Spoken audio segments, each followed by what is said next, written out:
subscribe, support, stay positive.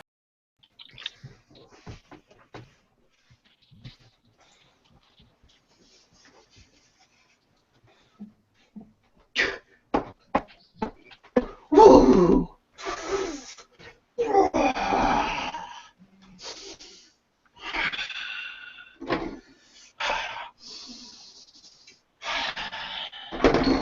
Oh, yes. Oh, yes. Oh, yes.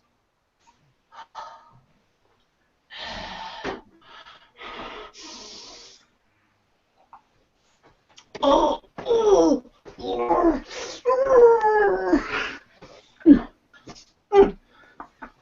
Hello there, folks. Welcome back to another awesome episode of Tommy Talks.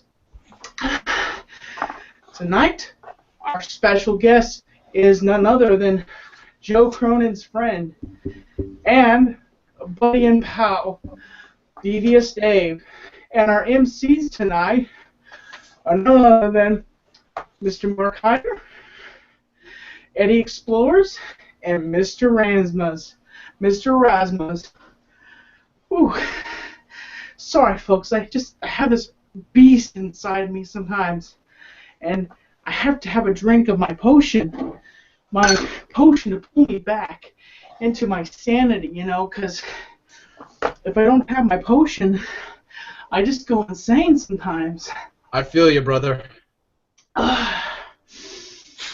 Okay, so for a second, Dave, before we start this interview, I have a segment what I do with my team members. Maybe I'll start off with you. What's new with you, Devious Dave? Well, I did an episode of Tommy C's Shot from the Point live this afternoon, and I also did a great 3-hour show last night for my personal show on Google Hangouts called The Dark Show, and the one and only Tommy NC 2010 was also featured on that episode for a big portion of it. Okay. And more importantly, what's up with me is I'm here. I've been requested specifically to appear as tonight's special guest, and I'm honored to be here on Tommy NC 2010's show with all of you. So I do appreciate that. So that's what's up. Okay, that's awesome, man. So Sam, what's new with you? Well, big news, man. I got my flight booked out to London. Coming up a couple months from now. Great vlog footage, and hopefully I'll be able to meet up with none other than the man, the legend, the myth, Mark Hyder. Now, is this true? There's going to be some threesome action between you and Mark? If we can get Anthony. I mean, not Anthony, I mean Andy. We'll get Andy to come down to London, and we'll mingle. Okay. Now, Eddie, you nut job from Seattle. You're smoking that marijuana smoke, and it's legal, and you're just breathing in the smoke because you love it. How are you doing there, Eddie Explorers? How have you been exploring? Well, as you said, what's been new with me? Not much, except a lot of pot. And I'm just kidding. Last week I shot the Chinese New Year celebration here in Seattle. That made it onto one of the Seattle Facebook pages, so that was pretty cool. And here in the next week or two, I'll probably be shooting a video with one of the local skateboarders here. So look forward to that too. All right. So Mark, what's new with you? Well, I've got a vlog in the planning, or I'm actually making a vlog. Already making a vlog, mini vlog. Well, that's cool. I see a lot of your vlogs. So, folks, we're going to punch out this interview, and we're going to put on Devious Dave. Devious Dave, would you mind coming on camera? Am I not on camera right now? No, you're not. Oh. You got a black screen. You might have to reload the Hangout. Yeah, I might have to do that. Let me quickly see what I can do here, gentlemen, because I thought it was broadcasting. And I do find it a little odd that it's not doing so. Dave doesn't come on camera a lot. No, but Dave, You did tell me that was the requirement for today, and also no cursing. I assured you that that was going to be the case. So just tell me if you see me at any point, because I'm telling the computer to put me on, and I guess it's not doing that, huh? Okay, well, hold on. Oh, there we go. I had to tell Google Hangouts to smarten up before I was going to bitch slap it. So I do apologize for that. Again, my mistake. I should have been on the ball here, especially for such a honor as was extended to me to be here on the show with Tommy NC and the rest of you. So Tommy, take it away. Okay, so Dave, what was your inspiration to be here on YouTube? Oh, simple as that, eh? Okay. Last year, January 2014, I started to listen to Joe Cronin because after the Royal Rumble, I was very upset with the situation of wrestling, which I'd gone back into watching after a slight, 5-6 year hiatus. And I just got online because I was just so flustered and frustrated with what I had seen that I thought to myself, there's got to be somebody else out there that believes what I believe and thinks that this was, garbage, considering the heyday that we saw in the past. And I found Joe Cronin amongst other people. So I started watching him, again, amongst other people. But then when I found out about Monetize This, it just blew my mind, and I said, I've got to start watching this more often. I found out about Tommy C's show, Shot from the Point, hockey. Being here in Canada, that's a big thing, so I decided to get involved with him. And eventually, just to make the long story short, my involvement from being involved with Monetize This or the Raw Review, a lot of people in the chat liked what I had to say, liked how I had to say it, and liked the way that I was saying it. So they had basically pestered me to the point of making a show myself, where I decided, okay, I'll go ahead and I'll make a show, and we'll address these concerns that not only people want to hear what I'm talking about, but also, have a chance to get their opinions out. But most importantly, this was a way of keeping the interest between shows of the family, if you want to call it that, everyone involved with the Joe Cronin Show family, keep that interest going. So those days where there wasn't anything going on, I'd put the Dark Show on and at least keep that audience satisfied and satiated with something where they could still interact and might get a chance to speak to somebody who is directly involved with the shows, like Joe, who's appeared on the show, or Tommy, and so forth. So basically, that was how I decided to get onto YouTube, was really just because of the response of wanting to be involved with the Joe Cronin Show family, as well as the response that I got from the Joe Cronin Show fans asking and demanding that I start something up to allow them to interact with me directly. Now, you mentioned something interesting, the Dark Show. I was on the show, and it seemed to be interesting. It kind of formatted like my show. There's different subjects, there's different topics. Now, with yours, you have a random amount of people that are wrestling fans, and I noticed the Joe Cronin family is mostly wrestling fans. Now, the thing is, did you mostly? Now I know I've been talking to you back and forth, and you said you want to make some changes, or would you like me to say this on broadcast, or you want to keep that private? No, I mean, again, whatever I say on the Dark Show is what's out there for consumption. You may most definitely repeat anything that I mentioned, because it's out there for all to see. I've got nothing to hide. Now, you said that you wanted to maybe change the Dark Show, maybe start a new series of a show that's not just about wrestling, and that you want to go maybe over to Lucha. Now, everybody keeps mentioning Lucha. What is Lucha? Because I have been hearing about this Lucha and Lucha wrestling. Now, is it Spanish wrestlers? Is this what it is? Let me explain a little more. Lucha Libre is a style of wrestling. Just like you would think that North America, with the heavyweights, for example, have a certain style of wrestling, or with Canada or Britain where they have a more technical side of wrestling. Japan, again, they have a specific style of wrestling. Lucha Libre is a style of wrestling that's predominant in Mexico and a lot of Latin America.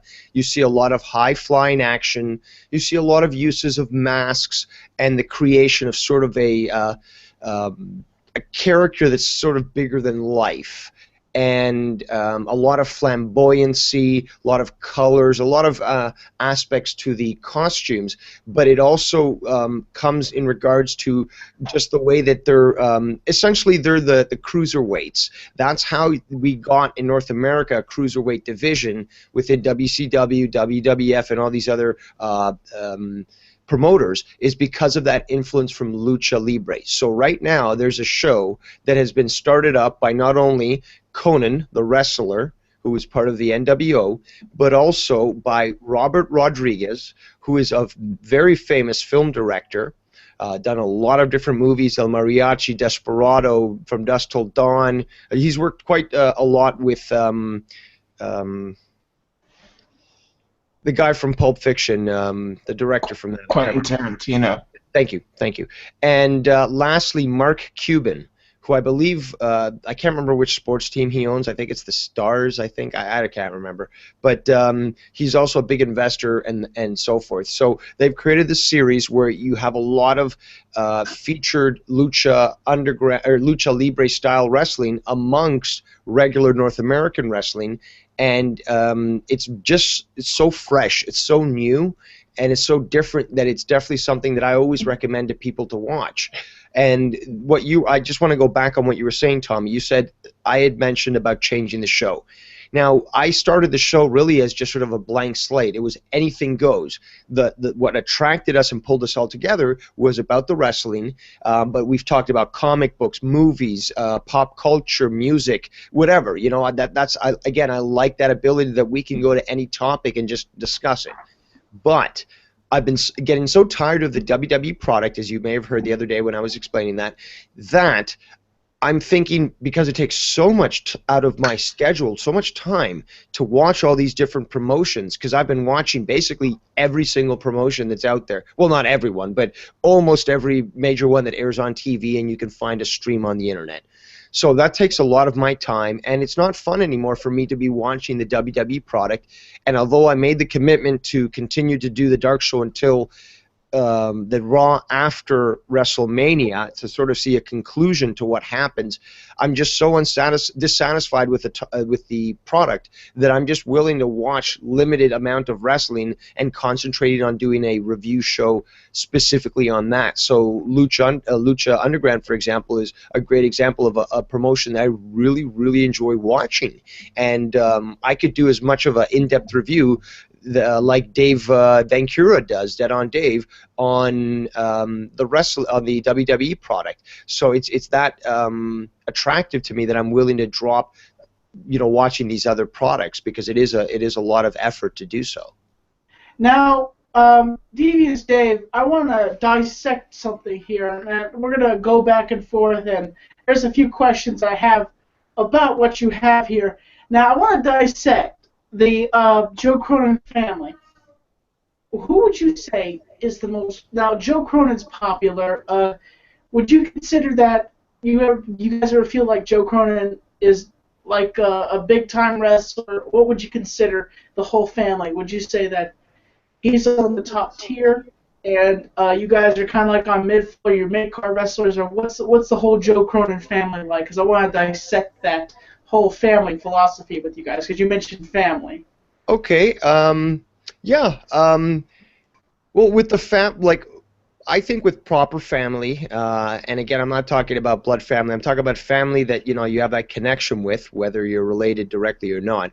But family doesn't normally or shouldn't normally compete into the point where somebody is rated top tier, mid tier, or something. But if I understand where you're coming from, Tommy NC, is that you would probably want me to assign sort of a wrestler to each of our positions, I guess, within the role of the Joe Cronin Show family. Is that correct? Am I... Kind of like that, just dissecting to see who is the high card player? Who is Okay, the well, the high card player clearly is Joe. That goes hands down. Now, in the short time that he's been around, Dead on Dave has basically made a huge splash with the audience, with Joe, with the rest of the team. And he's consistent. He makes a lot of effort to do a lot of quality. I definitely don't agree with a lot of what he says, and he can get argumentative too. And I've had it out with him on certain episodes of shows and stuff. But I respect that he's willing at least to discuss it and give other people the opportunity to share that discussion because he's not one-sided. So I appreciate that. With what happened the other day with Tommy C, I don't really know where that's going to go, so we'll leave that for another Do you mind day. if I explain that a little bit, so my viewers can understand? Because I was watching the broadcast. Is that okay with you? Absolutely. This is your show, brother. Okay. The other day ago, I was watching. Joe Cronin has several shows. He has a show called Monetize This, and him and Tommy C, and I think you and Dead on Dave are in the show. Tommy C, which I want to have on my show at some point, got into an argument.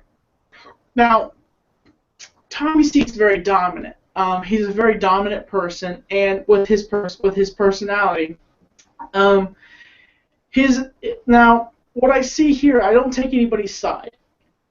But I guess what I saw is Tommy thought that his opinion was more valid. So when he was talking over Joe. And what happened was Joe got mad. And Joe kind of almost broke his microphone, shattered his window, and he got really upset. And in this process, everything went down. Go off, but Dave ended up fixing up his microphone. And I try to understand the development between Tommy and Joe, and it's kind of like love-hate relationship. They love each other, they kind of don't like each other, but they go back and forth. Is that what it is? Yeah, that's basically a good summary of it. And yeah, things got out of hand. People took it too emotionally, too personally. They invested themselves too emotionally in it, and yeah, it really just destroyed, got destroyed and fell apart. Now, Not one of my favorite episodes. Yeah, I know. One of my other questions for you, if, like, say, okay, Joe and Dave, Tommy C, which person, like, say, if they were in the WWE, which person would go after Joe in a professional? They're all friends. Which person would go after Dave and try to take him out and put him on the injured list? Which person would you think would be close enough to Joe to take him out and take the title position and take the headlining position from him? Who do you think would do Without a question, that would be Dead on Dave. He's close enough to him right now that he also has a good understanding of wrestling, that he would be the perfect person to turn heel. And again, remember, Dead on Dave's favorite wrestler is Shawn Michaels, and the turn with super kicking Marty Jannetty through the barbershop window is one of his personal favorites. So I do believe that he would be the one that would be best suited for turning against Joe, because he would never expect it. I hope we don't give Dave any ideas to turn heel, but that made me think that, in the WWE, as you guys were circumstances, I was listening to a promo last night on your show, and it was Graham Hall, youtube.com/Graham Hall, check him out. Your friend was making a promo. You guys were making up fake promos, pretend promos for the WWE. And this promo that he was delivering, your friend, was so interesting, so creative. And so Graham, like the heel he is, comes out and, he bashes them. And, it was kind of unique. Now, is that what normally what happens? You guys make up fake promos, or did that just happen on the spot like like that? That more like just happened on the spot. I mean, we just mess around on the show. I'm always doing the Bret Hart impressions or Macho Man or Dusty Rhodes. We've got Tony who tries to do the which impression is it? It's Terry Funk, and we just have fun with that. But it's just we go through wrestling normally, but then we intersperse with all different sorts of topics and comedies. So although we do try to keep to a certain theme, it does bounce around to a lot of different things and a lot of comedic lines in between everything. Now, another question is, how long have you been on YouTube? I'm curious. Probably since making videos or actually as a logged in with my own account. Making and all that. videos? Are you Hollywood? Probably since late October, November, I think. Maybe a little bit later, but whenever I started the Dark Show, and I guess it's about it's been about 9 weeks maybe. Since I started that. All right. Besides, I looked at some of your channel. I looked at some of the stuff on your channel. Now I noticed, is it just the Dark Show you do on your channel, or is it just consistent now with the Dark Show? Are you going to be doing more stuff on your channel, or do you do other things also besides? Also, no, wait a minute, just a second. That question, and then the other question is, which one? Now, WWE is mostly your product that you watch right now. What is your all-time iconic favorite match from WWE? Okay. What was the first portion of the question? Okay. Eddie, I'm trying to remember what the other part of the question was. What was the other question? You busted me, boss. I don't remember what you said. Okay, just a second. Now, okay, shoot. Okay, maybe most question. Let's scratch that one-part question. Okay, well, go ahead, Tommy, sorry. Scratch that other question. The question is, what is your all-time favorite match in WWE history? Okay, that's a really, really tough one. I can't really give it one specific match. But I will say this. There is the match where Macho Man won the title from Hogan, I believe it was. I think there was his 88, 89. There was the Hell in the Cell match with Undertaker and Mankind, which was probably I love that match. I haven't watched it. That was probably one of my greatest, my favorite matches of all time, because what I saw there blew me away. Like, me and my friends were just looking at each other like, what the hell are we watching? This is unbelievable. And the last one would probably have been where Ric Flair won the title at the Royal Rumble. I think it was the Royal Rumble, or was it King of the Ring? Now, here's a big question for you, and this is about Undertaker. When The Undertaker goes at WrestleMania 31, do you think The Undertaker is going to hang up his boots this year? Or do you think he's going to go to WrestleMania 32 and hang up his boots then? What do you think?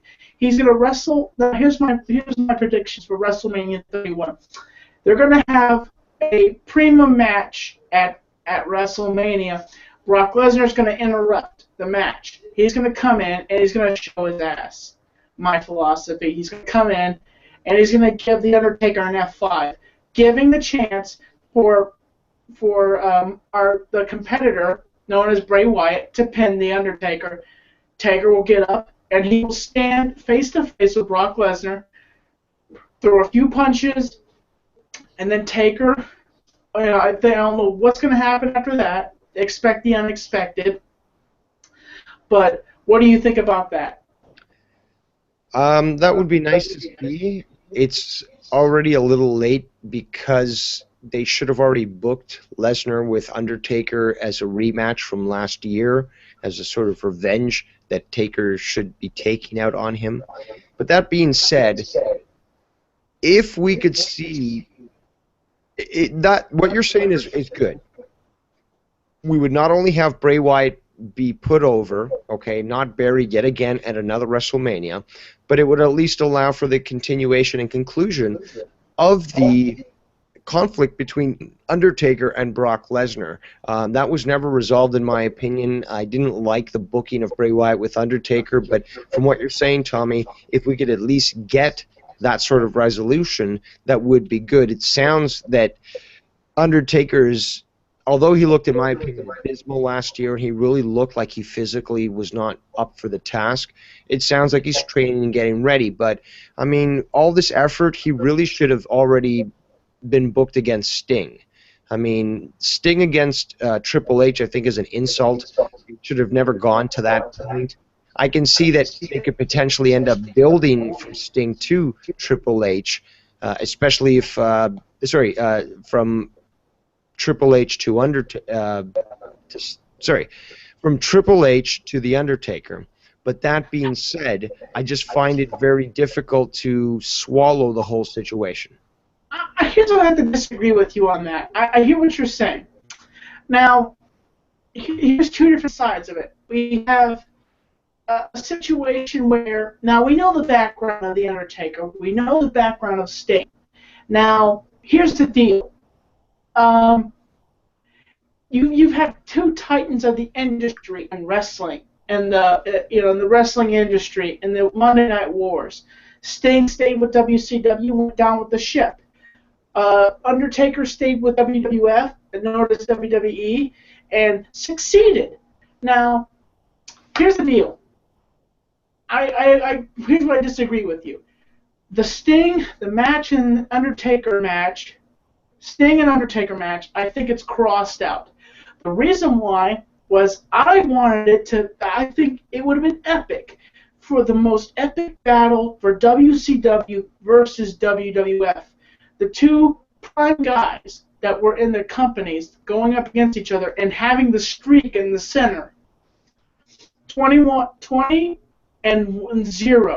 And for Undertaker to lose the streak to Sting, to have WCW be with WWE right now, and currently defeat the streak, defeat the legacy that WCW takes its revenge after that long, that would have been a better storyline.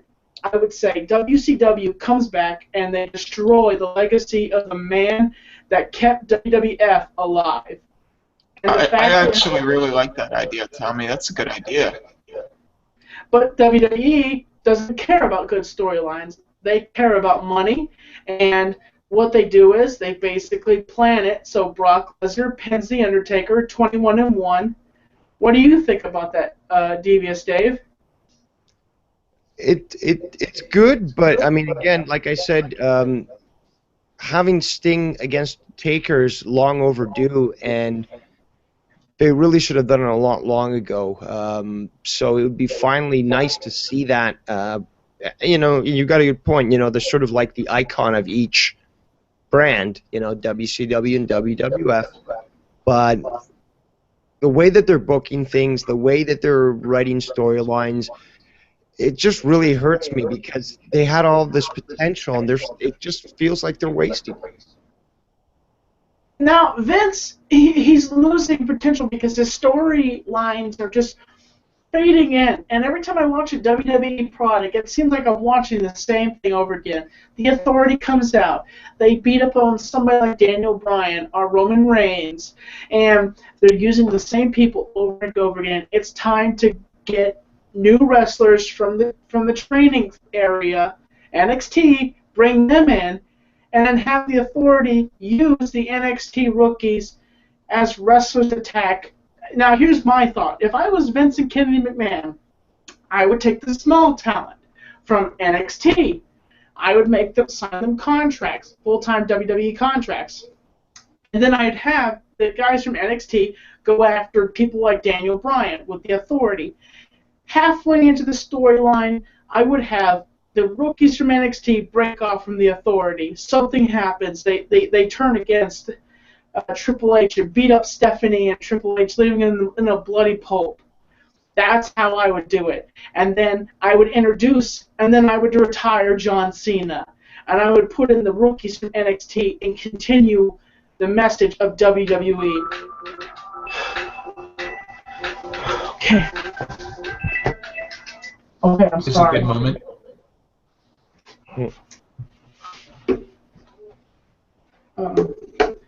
What do you think of that, Dave? Of your ringtone or? No, not my ringtone. The what I just said there. I don't know. It's to judge how WWE is doing things and their management. Is sort of like rolling a dice and trying to figure out what the number is going to come out like. It's very difficult to judge how they're going to do things, but obviously it just seems to be that we have a clear idea as to what we would like to see, but they're not following that formula. They're following something else. So unfortunately, all we have the ability to do is either tweet them and tell them that we don't like their product, or keep watching and keep our mouths shut. Yeah, and I hate to say every single time. Okay, no, what am I saying? One thing, it's been spinning around in the universe here, the WWE universe and the YouTube universe, is the idealism. What is your philosophy on Triple H's statement about China?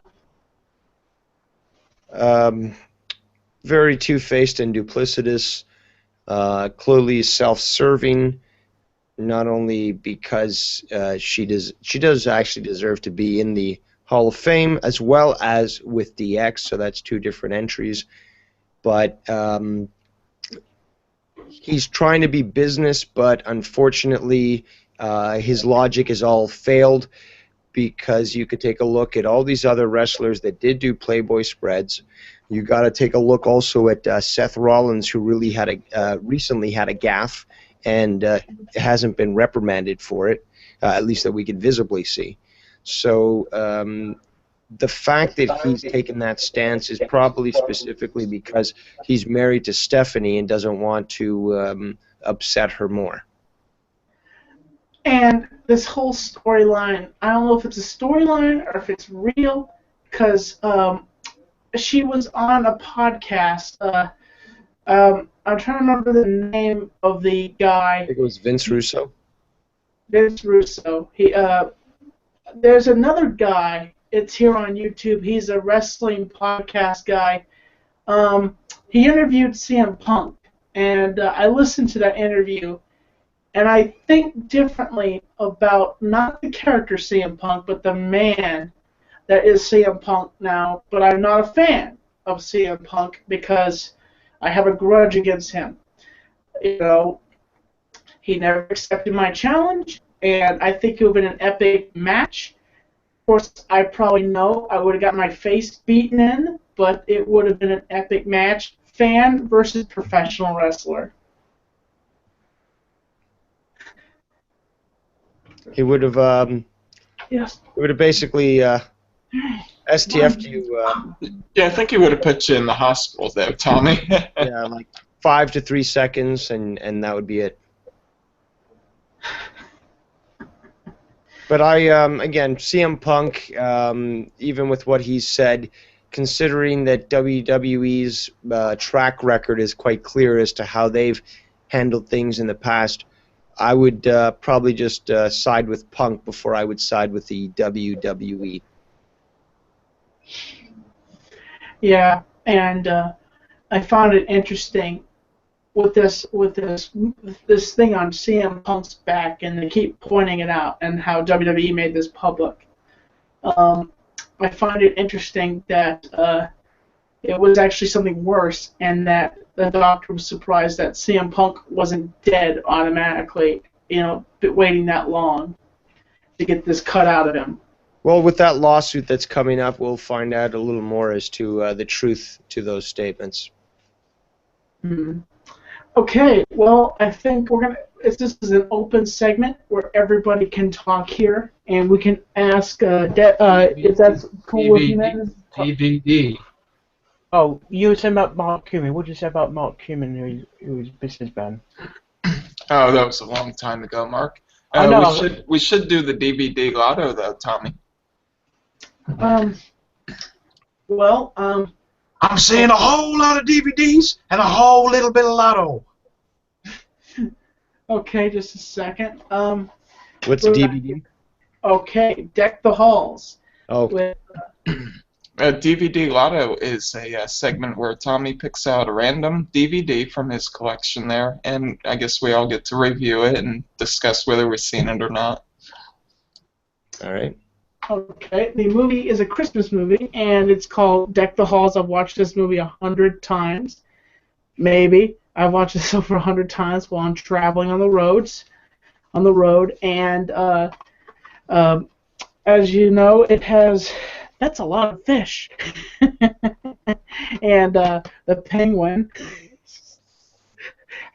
I would like some ice water. So who's in that movie again? Danny DeVito and this gentleman. I call him the penguin. I don't remember who that tall guy is. Was that Arnold Schwarzenegger or Matthew Broderick? I couldn't Matthew tell. Broderick. Oh, It was okay. Matthew Broderick.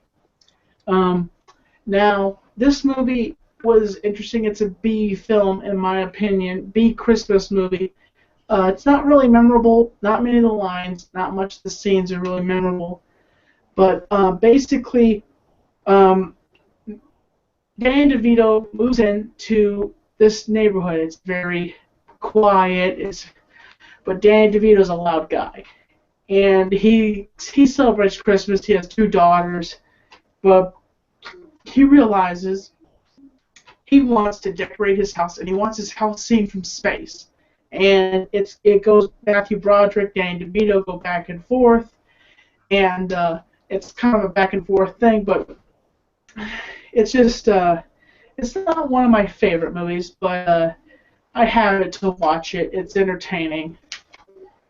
I got excited about that movie. The description, you said, guy moves into a quiet neighborhood, it's Danny DeVito, and he's a loudmouth. That would make a great movie, but then you mentioned he wants his house seen from space, and I think that's probably going to drive the movie downhill a little ways. Kind of a kooky plot line. Yeah, it's kind of is. So, gentlemen, you are free to. We're here to go back and forth and talk about different subjects. I'll start the subject. Now, Devious Dave, what is your philosophy? What's your opinion on the new WWE film with the Flintstones? What was your thought on WWE productions? Laughable to say the least. When I saw that was a movie that was going to be released, it was just released a few days ago. But when I saw that it was planned to be released, I did have a good chuckle. It just goes to show how I guess desperate the WWE is to try to expand their product and garner as much support as possible through their market viewership of like age 5 to 12, because that's definitely a kids thing. The Flintstones with the WWE, it's just so ridiculous, the whole concept. I don't know what else I can say about it. Okay, hold on a second. Guys, what do you guys think about?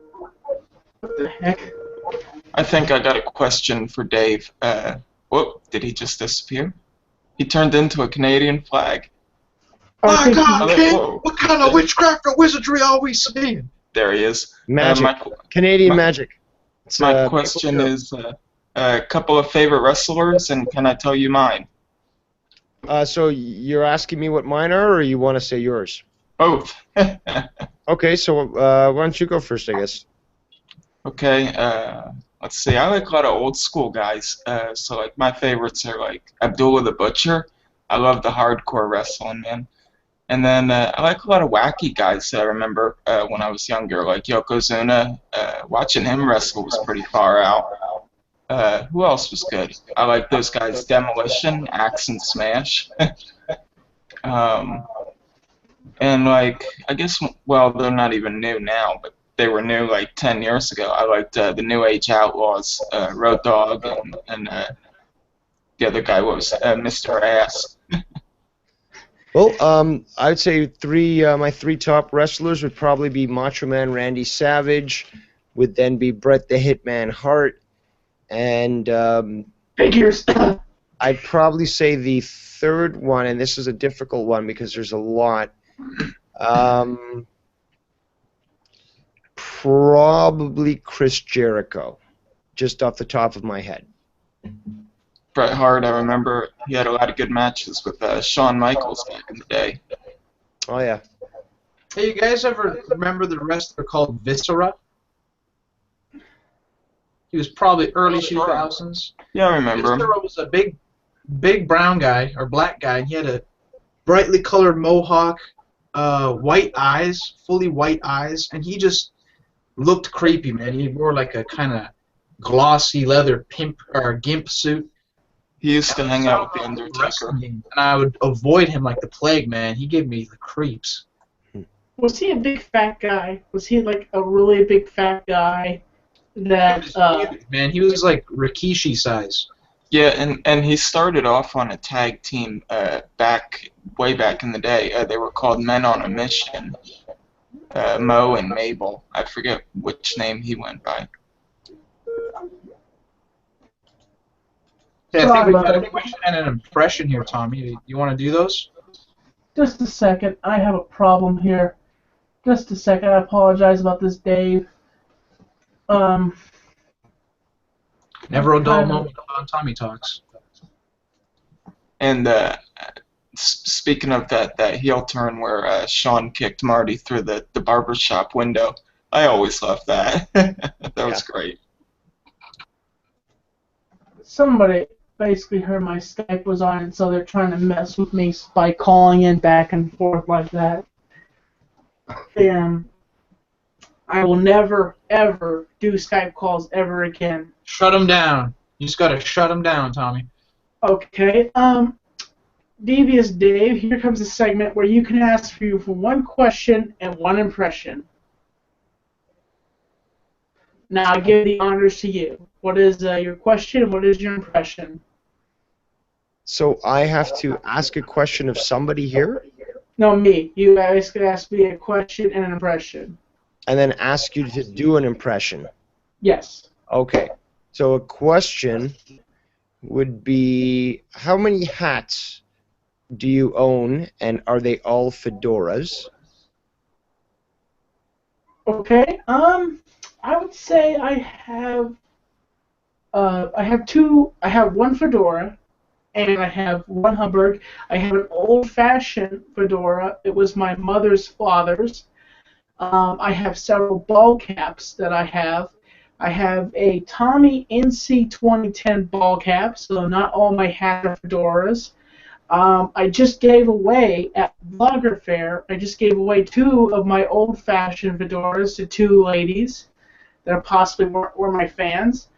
And so the hats that I have that, are kind of like ball caps and fedoras, and that answers that question. Okay, and for impression, I would have to say do a Macho Man impression. Oh yeah, the Macho Man gets ready, and he's gonna come down there, and he's gonna defeat the Hulk stuff, and he's gonna get all right. Because the one thing about the Macho Man is he's the cream of the crop. Oh yeah, snap into a Slim Jim. How's that sound? Awesome. We got a fan request, Tommy, or fan question, a fan impression. The question is, are you going to be doing an Easter vlog special? Now, what day does Easter fall on? Sunday? I got no freaking clue, man. Yes, Easter's always on a Sunday. The question, now here's the thing. They say on Easter is you must take the time off. You must relax with your family. You must do stuff with your family, have a good time. So it'll be a debate on what kind of energy I have on Sunday. Tommy, it's on a Sunday, the April the 5th. Okay. it is on. It's always, but you could do Tommy Talks early if you want to. Well, the thing is, I'll have to see what kind of energy I have and what I'm doing if I'm working, because my other job, they schedule me all times of the week whenever they can. So I'll just see if I can do the Easter Tommy Talks. I'll see what I can do. Is there anything other questions over?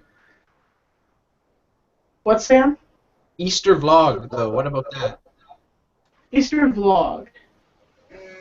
I could probably do a day vlog. I'll see about that, doing a day vlog. If I do an Easter, if we go out for Easter, do anything for Easter. Since my family is not really, my family doesn't live here in Western North Carolina. We are separated, so really, we don't do much for Easter because we don't have much family around. We go to church at points on Easter, but I'll see what I can do. Hey, Mark, But, you want you to know- read out the impression? What? There's hardly any comments. Okay, well, I'll read the impression then. Okay. Okay, the impression is you defeating CM Punk in a winner-take-all cage match. Oh my gosh. Okay. I think it'd be like this. It'd be like pick him up like this and then slam him, stomp him out. 1, 2, 3, boom, champion. That's how I believe I would defeat CM Punk in a match. Would you climb over the top, Tommy, or would you go through the door? I'd beat the snot out of CM Punk, and then I would go through the door if I had the chance. If he didn't grab me and pull me back in. If I had to, I'd climb out. What do you think, Dave? CM Punk's a different character or a difficult character to assess. He might go into his judo styles, his Muay Thai, or his wrestling. So I would have to think the best way to take Punk out is to wear him down and then put him in a submission. A count, I don't think you can get him down with a pinfall. It's going to have to be a submission. Now, what is CM Punk's weakness? I know it's his. Is that true? That's his knees is his weakness. Am I right? His knees, his ribs, his joints. I mean, him versus Lesnar, for example. Good match, but Lesnar really is the one that is physically capable of defeating Punk, even if it was a MMA type fight. So, Punk, if you slam him enough, I guess, and take the wind out of him, you'd have a good chance to get that opening to either submit him or potentially pin him. But again, I wouldn't rely on trying to pin him. To me, it would have to be a submission. Now, folks, I want to say this. I probably could never have a match with CM Punk, but if you want to see that match ever happen, tweet CM Punk at twitter.com/CM Punk. Now, it must be his real. Tweet him hashtag TommyNC2010 versus CM Punk. Tweet him that and explain to him why.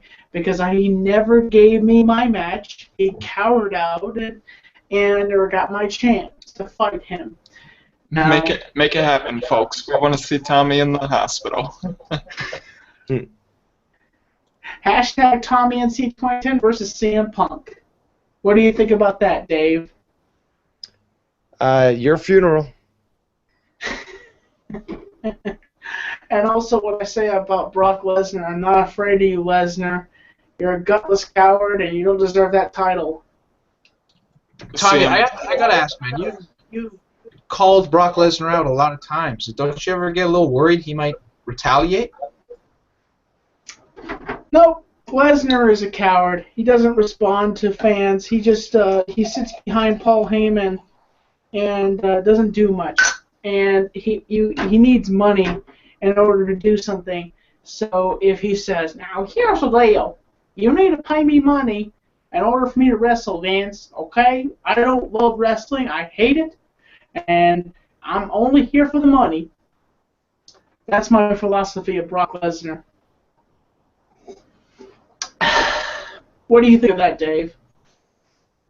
Again, your funeral. I would rather mess with CM Punk before I'd mess with Brock Lesnar, to be quite honest. Hey, if anybody remembers the old Mighty Ducks cartoon, I mean, it's not that old now, but old for me. Doesn't Paul Heyman kind of look like Phil Palmfeather, the manager? Got the ponytail, he's got the little bit of bald on front. You know who Paul Heyman looks like to me, honestly? Be honest, you know who he reminds me of? Not positive, but when it comes to people like Paul Heyman, I see a big fat walrus that couldn't balance a checkbook in ECW and then basically sold his company out to Vince and then joined on the bandwagon. And, now that he's just tagging along with Vince now. And I found it interesting that, that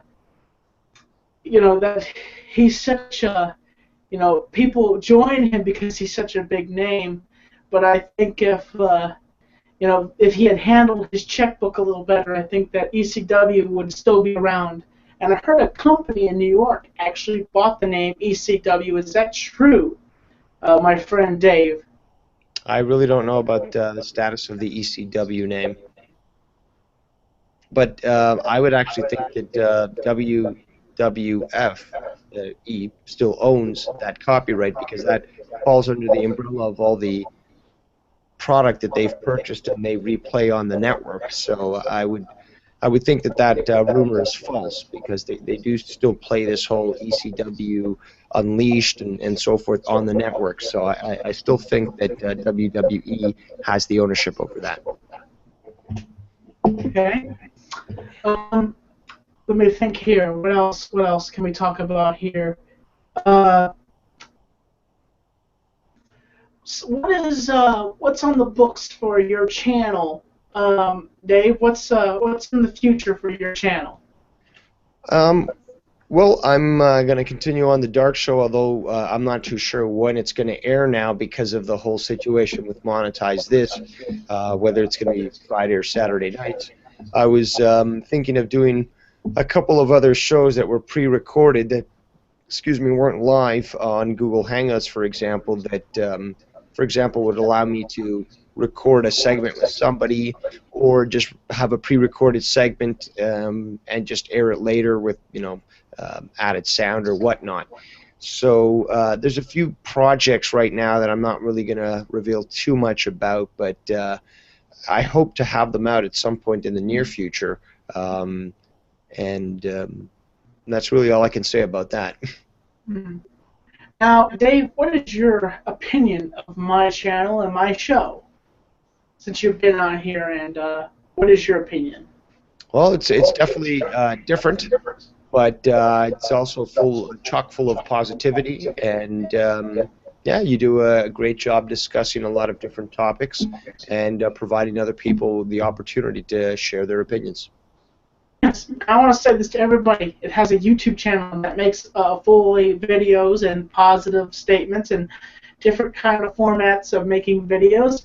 I welcome you, all of you, to come on my show and I interview you, and we give us both credit. And folks, my guest, and as always, the devious one, Dave, Devious Dave Rose.